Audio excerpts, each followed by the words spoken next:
我与晋王成亲之日，庶妹晕倒咳血上吊，晋王当场扔下红绸，扑向后院，抱着她上演一场苦情大戏，并放话要一起抬庶妹进王府。满京城的人都在看我的笑话，我却不动声色。妾后院多的是，可圣上赐婚的晋王妃只有我一个。第二日，庶妹进茶时，在我面前示威，我才是王爷心尖上的女人。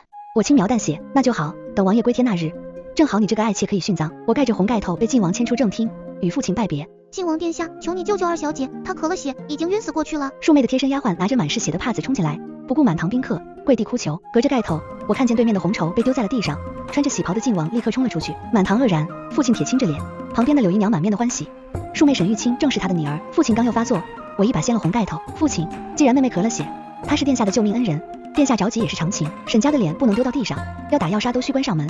这场面无论如何都要圆回来。父亲定下神，站起来。正是，来人，请大夫去清河院看二小姐。走到清河院时，妹妹脸色苍白，依在晋王殿下怀里，气喘吁吁地说：殿下，青儿不是故意的，只是身不由己，你别因为我误了吉时。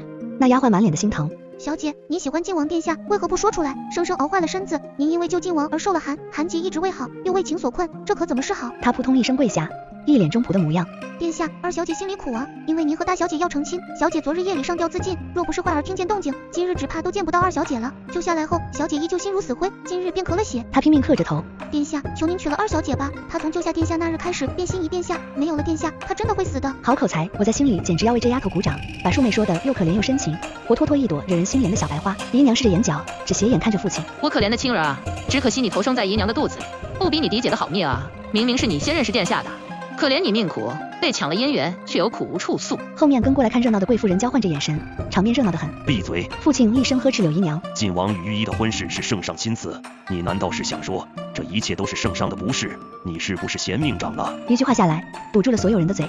天家赐婚，谁敢说一个不字？难道我就愿意嫁给晋王这个不思上进的庸才吗？忽然一道圣旨下来，我便要感恩戴德，低头接旨，欢欢喜喜嫁进王府。若不是天因难违，谁愿意趟这浑水？庶妹抬着泪眼看向我。姐姐，都是青儿的错，坏了你的好日子。不过你放心，今日便是我见殿下的最后一面，从此以后，青儿再无他念。晋王听得心如刀割，抱着庶妹红了眼眶，抬头看着我。御医，青儿是你的亲妹妹，本王决定娶青儿入王府。今日正是上大吉之日，不如让她与你一起进门，你看如何？看热闹的贵夫人们一阵惊呼。王爷同时抬两个人进门，这沈大小姐的脸还要不要了？啧，这庶女一看就不是什么好东西。狐妹子。父亲冷着脸看着晋王。殿下，你和御医的婚事是皇上亲赐，您这样做不妥吧？玉清泪眼婆娑，看向父亲。爹爹，姐姐是你的女儿，我也是啊，求爹爹也疼一疼女儿吧。青儿从来不敢与姐姐争什么，只是这一次，青儿想争一争，只求姐姐能给我一个侍奉殿下的机会。晋王心疼地搂着她。放心，我会护着你。本王说要娶你进王府，谁敢拦？我并不动怒，只平静地看着晋王。王爷，请问你是准备娶玉清做平妻，还是纳妾？晋王目光闪躲，支支吾吾。我接着道，今日你我大婚，若王爷要娶平妻，那便要重新准备凤冠霞帔、八抬大轿，到时王爷准备先入东院还是西院？日后王府以哪位王妃为尊？若是纳妾，什么时候入府都不打紧，不过一顶轿子的事，影响不了父皇赐婚的大日子。我定定地看向他，要是他敢说娶平妻，那一仗就要重新布置，到时便会上达天听。我赌他没有这个胆子，娶一个庶女做王妃。他的生母淑妃第一个就不同意。晋王权衡再三，温柔地对玉清说：青儿，委屈你先为妾，等你日后为我生下一儿半女，我必为你求一个侧妃的位分，一人之下而已。玉清含着眼泪扑进他怀里。青儿只要待在殿下身边，什么也不求，但求一心人，白首不相离。我笑了笑，好心补充道：我朝太祖曾留下铁律，王侯以上的公亲与贵家结亲，不可同娶姐妹二人。玉清妹妹，你若坚持嫁入王府，父亲也只好先将你划出族谱，从此你可不再是沈家人了，你可愿意？姨娘尖叫地冲进来。那怎么行？玉清是侯府的二小姐，怎么能划出族谱？我勾起嘴角，姨娘，这是律法，不信你问问晋王。还是说你要当个外室，让王爷把你养在外面，无名无分，永远见不得光？其实大家都心知肚明，若不是太祖留下的这道铁律，只怕晋王早就在大婚前迎娶淑妹为侧妃了。他就是没有这个胆子公开顶撞圣上，所以才会在今日闹出这样一场大戏。淑妹脸色煞白，低头沉思，最后咬着牙坚毅地看向晋王。王爷，青儿愿意自请出家门，从此不是沈家女，只愿陪在王爷身边，与你朝夕相伴。父亲沉着脸，你为了一个男人，连家族亲人都不要了。沈玉清，你若执意嫁给晋王，从此你就再也不是沈家人，没有娘家，无所依靠，你可要想清楚了。他已经陪了一个女儿入皇家，实在不愿妹妹再趟浑水，奈何玉清实在固执。淑妹仰着头，楚楚可怜的哽咽道：求父亲成全女儿的一片痴心。父亲一甩手，既然你自甘下贱，那我便成全你。晋王殿下3日后回门，你来带他走，我明日便开祠堂将他除名，从此沈玉清与我靖远侯府再无干系。不管多荒唐，父亲有多不满意这桩婚事，我仍在礼部官员的见证下与晋王完成了婚礼，嫁入晋王府成了晋王妃。洞房花烛夜，晋王与我摊牌。若不是母妃执意要我娶你，我的正妃便是青儿。现在我们结为夫妻，我会给你正妃之尊，但你也不能阻止我和青儿在一起。我微微一笑，妾身自当做好王妃之职，为王爷打理好内院。玉清入府便是王爷的女人，我是王妃，为何要刁难她？高门贵女，自小习的可不是男欢女爱，是长家立族的各样手段。妻妾之争，争到最后能落得什么好？我是晋王妃，身后是晋远侯府，只要我不谋害王爷，谁也动不了我的尊荣。成亲第2日进宫，我与晋王拜见皇上和淑妃娘娘。敬过茶后，淑妃留我说话，她拉着我的手。本宫知道你昨日受了委屈，但母妃只有一句话，你是我与陛下亲自选的儿媳妇，谁也越不过你去。回到王府，妾室们纷纷来拜见，两个侍妾一美一娇，云是美艳不可方物，月之娇媚动人，绰约多姿。我送了见面礼，笑着说道：2日后会有一位妹妹入府，与你们一起侍奉王爷，大家要和睦相处才是。2位侍妾惊了，王爷要纳新妃。我脸色难堪起来，拭着眼角的泪，轻轻说道：她原是我的庶妹，因为机缘巧合救了王爷，2人情根深重。昨晚成亲，庶妹咳血上吊，我也拦不住，她自请出府，宁愿不做沈家女，也要嫁进王府来。我就算是她的嫡姐，也争不过她在王爷心中的位置。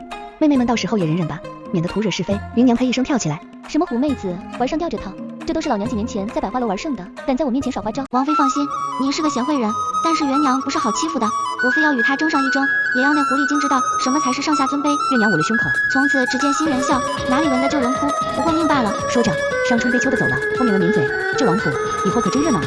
3日回门，父亲果然将沈玉清从沈家除名，如今他已改名叫做柳玉清。姨娘拉着他的手叮嘱，受了委屈可要回来说。父亲冷着声音，不必，他如今不再是靖远侯府的人，受了委屈便自己受着。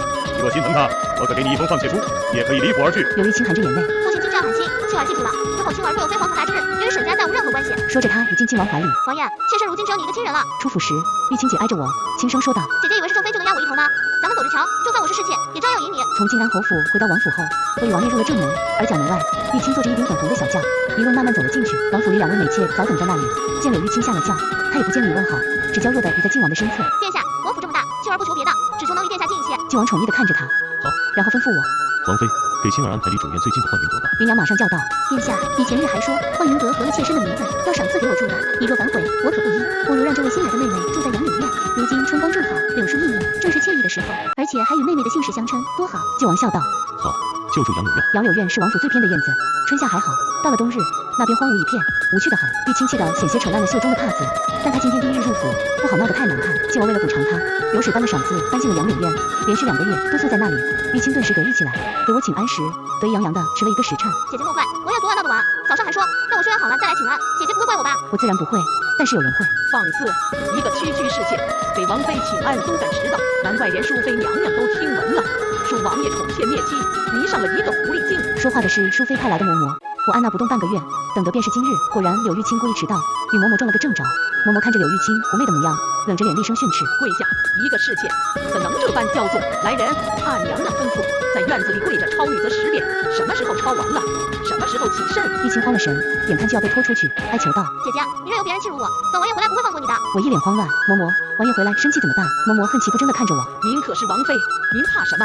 这晋王府除了王爷，便以您为尊。玉清顶着大太阳跪在院子里抄玉则，2个美妾则坐着软椅在树荫下看热闹。2个时辰过去，我不动声色，看着玉清的丫鬟从侧门悄悄跑了出去。不过2炷香的功夫，王爷匆匆赶了回来。玉清看见王爷，瞬间泪眼连连。殿下，你再不回来救青儿，青儿只怕就没命见你了。王妃要害我，把我跪在这里抄你额。我无助的站起来，不是我，是靖王气冲冲过来，啪的一声，直接给了我一耳光，我整个人倒在了地上。元娘和月娘尖叫赶来，王妃，靖王黑着脸，原以为你是贤惠之人，没想到居然是个妒妇，为了争风吃醋，如此对待青儿，你简直太让我失望了。我捂着煞白的脸，嘴唇血色全无。王爷，是母妃派嬷嬷来下的令，与妾身无关。玉清扑进靖王怀里，呜呜哭泣。青儿好害怕，青儿的肚子好疼啊！王爷，我的月经晚了几日，不会是有喜了吧？我肚子好疼。王爷一听，大惊，叫太医。然后狠狠瞪着我。若是青儿肚子里的孩子有什么不妥，本王便废了你。青儿在王爷怀里，一脸得意地看着我，用嘴型说着：你输了。我倒在地上，掩住了嘴角的喜色。王爷一脸着急地让太医诊脉，太医认真答道：无碍，不过是吃多了寒凉酒，所以才会痛。如无意外，娘子的月信这2日便该来。玉清一脸的不甘，你再诊诊，不是有身孕，为何我总感觉胸闷想吐？太医摇头，娘子只怕油腻之物吃多了，换些清淡的饮食便无碍。正在这时，云娘冲进了院子，高声喊道：不好了，太医，快去救王妃，王妃小产了。所有人都愣住了。靖王立马冲了出去，赶到了我的院子。太医诊了脉，摇头，王妃体弱，又受推撞，所以小产了，得好生静养才是。我的眼泪滚落下来，抚着小腹，我的孩子，我的嬷嬷和丫鬟们哭作一堆，珠儿泣不成声。小姐自从嫁进王府，就没有开心过1日。柳娘子为何要冤枉王妃？明明是宫里的嬷嬷罚她，她却怪在您身上。这样大的委屈，奴婢回去告诉侯爷，让他来给小姐做主。靖王听了太医的禀告，进到屋内，轻拉着我的手，一脸的愧疚。玉一，都是我的错，我也是一时情急，你好好养着身子，以后我们还会再有孩子的。我将手抽回，眼泪顺着眼角滑落，沁进了枕边。殿下不信任妾身，妾身一时无话可说，愿娘却开了口。王爷，那柳氏一看就是故意冤枉王妃，难不成就这么算了？靖王一脸的纠结。他年纪小，也许是慌了神，所以才胡乱说的，当不得真。我苍白着脸，忍不住开了口。王爷，玉清只比妾身小半岁，她还算年纪小吗？如果王爷不喜欢妾身，大可给妾身一纸休书，也免得让我在府中惹人嫌弃，任人欺凌。靖王皱着眉。王妃，你是本王的妻子，要贤良顺从，岂可因为一点小事就置气？难不成为了一个孩子，你便要本王打死她不成？她是你的妹妹，你怎么能如此狠心？不过是小产罢了，这胎儿才1个月，尚未成型，你又何必借故闹事，咄咄逼人？我看着他一脸的理所应当，心冷的自编教育吧。这个男人真是让人心寒至极。看来我吃了那胃药，伪装成流产的脉象是正确的选择。正说着，外面传来下人的禀报，王妃，柳娘子来了。柳玉清已到了院中，扑通一声跪下。姐姐，都是妹妹的错，请姐姐饶了妹妹这一次吧。我当时害怕极了，所以也不记得自己说了什么，求姐姐责罚。我的嬷嬷冲过去，他一个耳光打在他脸上。你一个妾室，也敢这般张狂，在王妃面前如此嚣张，害得王妃如此。你以为你哭一场便没事了？柳玉清倒在地上，哭得梨花带雨，只看着靖王。殿下，妾身知道错了。靖王冲了出去，一脚踹开嬷嬷。狗奴才，好大的胆子，敢这么对本王的人！玉清是本王心爱之人，也是你们的贵人，以下犯上，来人，把他拖下去打20大板。嬷嬷仰着头。王亚，我是王妃的乳母，你打我岂不是打王妃的脸？靖王气得发疯。你将青儿推倒在地，本王还不能教训一个奴才吗？来人，给我打！侍卫冲过来，将嬷嬷压下，正要打板子。住手！是父亲，正带了人大步冲了进来，后面还跟着我的贴身丫鬟珠儿，想必他刚才跑回侯府报信了。父亲冷着脸进来。王爷，听闻一儿被王府的妾室冤枉，早产了。靖王支支吾吾。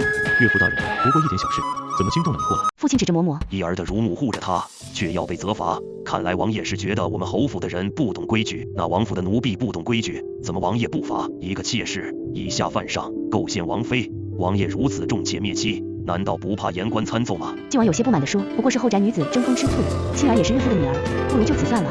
本王承诺，日后一定再给王妃一个孩子。父亲怒极。廖玉清早被逐出沈家，既然王爷不能给我女儿做主，便由我这个做父亲的来替她做主。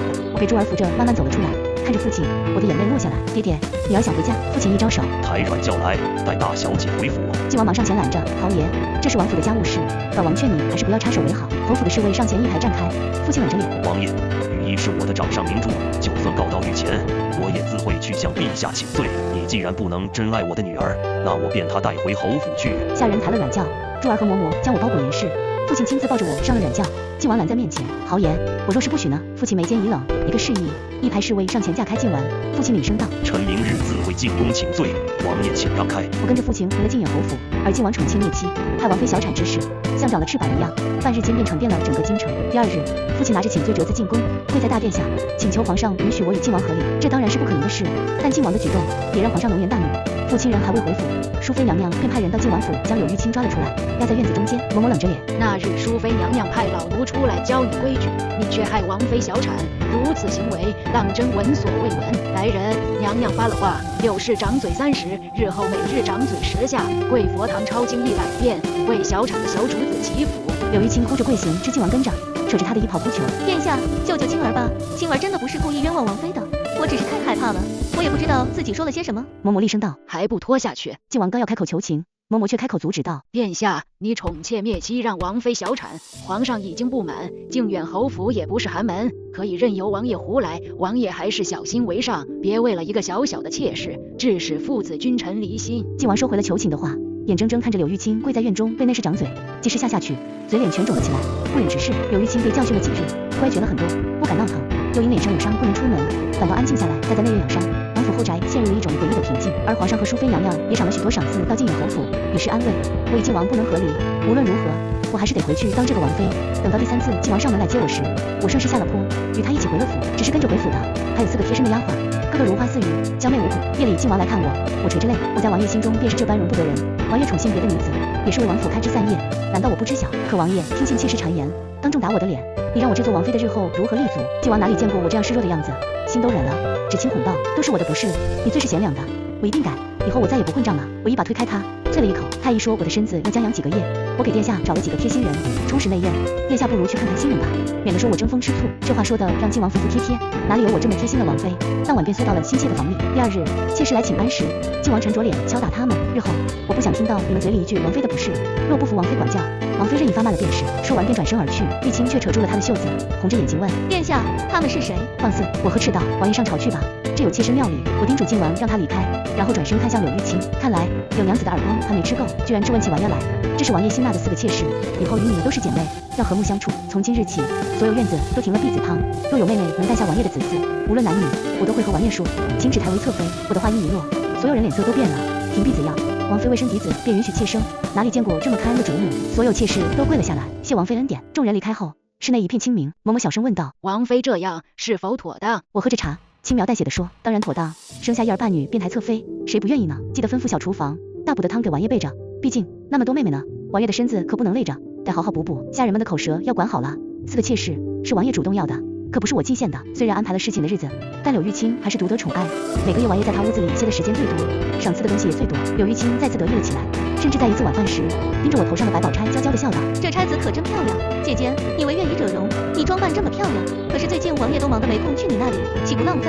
不如姐姐赏给我可好？这只百宝钗是百宝楼的匠人用了半年的时间打造，从戴在我头上那一日开始，柳玉清便极度的红了眼睛。如今盛宠在我，终于向我开了口。靖王宠溺的看着他，笑着说：不过一支钗，王妃让给他便是了，明日去账房支银子，再打一支。庆儿难得开口问你要东西，你要有容人之料，给青儿吧。我取下钗递过去，看着靖王给柳玉清戴上。王爷要处理政务，早早离了席，他一离开，各位妹妹便不安分起来。柳玉清得意洋洋地说：王妃，我说过，王爷最心爱之人只有我一个，你就算是王妃又如何？王爷连你的房都不进，说出去真是笑死人了。我借口调理身子不能侍奉，王爷确实已经3、4个月未在主院歇息，可是柳玉清却认为是王爷厌恶了我，可以任意踩在我的头上。我摸着他头上新穿上的钗子，淡淡的笑了，俯身用仅我们俩能听见的声音说道：妹妹确实是王爷心爱之人，等王爷归天那日，想必也只有妹妹有资格生死相随。柳玉清脸色大变，你说什么？我一个耳光甩了过去，啪一下把他的脸打得肿起来。柳玉清，你好大的胆子，这支钗是母妃赏赐，你也敢要？你一个妾室敢戴这支钗吗？你配吗？你算个什么东西？若是淑妃娘娘知晓，怕是妹妹都要跪破膝盖了。柳玉清捂着脸不敢吭声，我笑得冷淡。不过呢，听说这支石榴钗有多子多福之意，便赏了你吧。说完，我站了起来。你记住，除非本妃赏赐，下回你若是再往我这里伸，当心被打断手。听说夜里他在靖王面前哭闹了许久，王爷都没有依他，来我的院子里问罪。想必他也知道，他开口要了母妃赏赐的东西，送给一个妾室，已经是大不妥。不出1个月，柳玉清有了身孕，杨柳院立刻闹腾了起来。王爷飞奔回府，好，这是我的第一个孩子，等青儿生下孩子，我定要去母妃那里为你讨一个侧妃之位。柳玉清娇滴滴地说：王爷，妾身想吃姐姐亲手做的酒酿汤圆，不知姐姐肯不肯为妹妹再做一次？芸娘嘲讽地笑道：让王妃下厨给你做甜汤，你也不怕折了孩子的福气？我笑道：无妨，都是为了王爷的子嗣，王府所有人都在赞我贤惠，居然为了王爷的子嗣给妾室亲手做甜汤，我任由下人议论。每次柳玉清任性提要求时，我也都百般迁就。别的妾室不满，我忙着规劝，有孕之人是娇气些，妹妹们忍着些罢。而柳玉清因为有了身孕不能服侍靖王，她自然便往别的院子走得勤些。第2日，王爷前脚刚走，他后脚便冲到新进的迎娘院子里，又打又骂：你这个贱人，趁我有孕勾引王爷，不要脸的贱人，看我不撕烂你的脸！迎娘不甘示弱，哑人撕着头发在院子里打得不可开交。你是妾，我也是妾，你算什么东西？都是奴婢罢了，有了身孕还镇着王爷，不要脸！王妃说了，谁能为王府开枝散叶都是功臣，你凭什么打我？你一个抢嫡姐夫君的贱人，有什么脸说我？我的脸可比你干净多了。等我喝完茶，慢吞吞走过去，刚走到院门，便听到一声尖叫。只见迎娘把桌上的花瓶砸到了柳玉清的肚子上，柳玉清捂着肚子倒在地上。救命，肚子好疼啊！王爷救青儿！有丫鬟尖叫起来：啊，有娘子流血了，地上有血迹，是柳玉清身下流出来的。院子里的青石板上瞬间溢满了鲜血。外叫太医。靖王赶回府时，只见一盆盆血水从房里端出来，他踉跄着往后移道：这是怎么了？太医摇头：太不当心了，明知有身孕，怎可如此大动干戈？娘子小产了，请殿下勿忧心，娘子还年轻，将养好了身子，必会再得灵儿。我拭着眼泪，难不成是王府的风水不好？怎么我小产了？如今妹妹也小产了，妹妹也太较劲了些。因为王爷在迎娘屋里过了夜，便气得大打出手。迎娘也是，妹妹有运气性大，她也不说让着点。王爷您别生气。迎娘跪在地上：王爷，妾身真的是无心的，实在是因为他下手太狠了，我的脸都划伤了。说完，他偏过头，展现出玉一般的侧脸，脸上还有不少血痕，简直我见犹怜。他说我勾引王爷，可妾身真的没有，王爷为银儿做主啊！迎娘哭得梨花带雨，摇着王爷的手依依啊。王爷一把甩开，正要发作，迎娘却苍白着脸捂着胸口。王爷是要休了妾身吗？王爷若是生银儿的气，银儿不如死了罢了。说完往后一倒晕了过去。正好太医是现成的，一把脉，竟露出一脸喜气。恭喜王爷，这是有喜了，1个月有余。恭喜王爷，贺喜王爷。靖王哪还记得生气，一把抱住银儿。太医，银儿可有大碍？快抬些安胎药来。我忙喜道：快用软轿抬去屋里，把我库房里的人参取出来，煮了参汤端来。王府喜气洋洋，围着迎娘忙得翻了天，哪里还记得有个小产的柳玉清？她躺在床上正等着王爷进去安慰，左等右等，等到天黑了，才才知道芸娘有了身孕。太医，王爷全去了她那里，无人再理会她。玉清砸碎了一地的东西，只哭闹着。是他故意害我，我小产，他却有了身孕，去叫王爷来，让王爷刺死那个贱人。我带着嬷嬷进到他屋子里，玉清，王爷说了，你气性太大，怕你找芸娘麻烦。这几个夜你便待在院子里好好反省，等芸娘胎坐稳了再让你出来。你也该知道，在这王府，子嗣最重要，没有子嗣，什么都不是。他尖叫起来，你不也是一个子嗣都没有？我笑了，指着自己道，我是皇上钦点的靖王妃，无论你们谁生下孩子，都会记在我的名下，不分嫡庶，我都会当成亲生的一般看待。谁人不知，靖远侯府的大小姐，端方贤良，是1顶1的贤惠女子，就连淑妃娘娘都说，生上几个儿媳，哪个有我这般心胸？你一个妾，想和我比，真是不知天高地厚。柳玉清恨毒了我，咬着牙，你再尊贵有什么用？没有王爷的宠爱，你什么也不是。我笑了，王爷的宠爱我不需要，留给你吧。柳玉清，知道你为什么上不了台面吗？因为你永远不懂嫡子该靠什么东西立足。靖王不在乎哪个妾室有孕，反正都是他的子嗣。等柳玉清禁足解除，能出院子时，芸娘的胎已经有7、8月大，只等着瓜熟蒂落。可是靖王却在骑马的时候摔了下来。太医说靖王吃了太多虎狼之药，身子早已虚空了，所以赛马时头一晕，从马上掉下来，肋骨摔断了，躺在床上不能动弹。而太医也回禀了淑妃娘娘和皇上，靖王的身子虚空的厉害，可能很难再有子嗣。我跪在皇帝和淑妃面前，哭诉不已，只说自己没用，劝不住夫君流连闯世，也劝不了他宠幸妾妃，愿意自请下堂赎罪。靖王的荒唐世人皆知，皇上更是心知肚明。淑妃听了，只执起我的手，这怎么能怪你？是我将他宠坏了，日后王府还要多靠你，你可要撑住。靖王知道后，砸烂了一个屋子的东西，但是也抵不住事实。只有柳玉清偷偷的买了大补的虎狼之物，悄悄让靖王吃，让他暂时又觉得自己可以了。1个月后的某个深夜，一声尖叫打破了靖王府的平静，靖王暴毙在了床上，而尖叫的人正是玉清。太医说他一次性吃了太多虎狼之药，所以暴毙而亡。我红着眼，带着义府的妾室，满身缟素为王爷守孝。淑妃拉着我的手，可怜你年纪轻轻便要守寡，皇上忘了你爹的意思。如果你想的话，皇上允你大归。皇上允我大归，说得如此动人，但是自我朝以来，还未有一个王妃能大归的，这关乎皇家颜面。我摇着头跪下，母妃，我是靖王妃，我不会离开王府的。等芸娘生下孩子，我会好好抚养她，日后继承她父王的衣钵，将王府发扬光大。淑妃感动地看着我，泪水砸在我的手背上。好孩子，你放心，母妃不会亏待你。她那些妾呢，要如何处置？若按规矩，是要全部殡葬。我犹豫了一下，芸娘怀着身孕不能动，另外几个王爷生前也不怎么宠爱，不如放他们去庙里祈福。王爷最喜欢的只有一个柳氏。淑妃冷着声音，当日便该绞杀了他，如今殉葬倒便宜他。罢了，让他殉葬吧，其他的妾室由你处理。本宫实在伤心，管不了这些。靖王是淑妃的次子，他虽伤心，却还是要打起精神来，毕竟还有别的儿子可以指望。是，儿媳一定处置好。柳玉清被带走时尖叫，我是王爷最喜欢的人，你们敢动我？我轻声道，正因为他最喜欢你，所以才派你去陪王爷呢。其他的妾室都去了庙里祈福，几年后世人淡忘了，我悄悄派人陆续替他们做了假死的收尾，将他们全都送出了京城，让他们选了自己喜欢的地方，带着安身钱四散去了。至于我带去的几个丫头，我将他们的身契还给他们，给了他们自由。芸娘在2个月后生下靖王的儿子，出了月子后，她自请离府而去。我问她为何要走，她说灵儿无父无母，如今自己虽然做了母亲，却也向往自由天地。看着她决然的模样，我有些感慨，这一走了，她日若要回头，可就难了。芸娘拜倒在地，莹儿不会后悔，还望王妃对这孩子视如己出。几年后，世子承袭了靖王的爵位，皇上和淑妃对这个遗父子都很疼爱，孩子被我养在膝下，教养得很好，与我很亲近，每日叫着娘亲娘亲。父亲问我是否后悔，如果想离开也不是没有办法。我看着远处玩耍的孩子，摇头，在哪里都是一样的，女儿不后悔。如今偌大的王府都是我和孩子的，没有王爷，只有王妃，这是再好不过的事。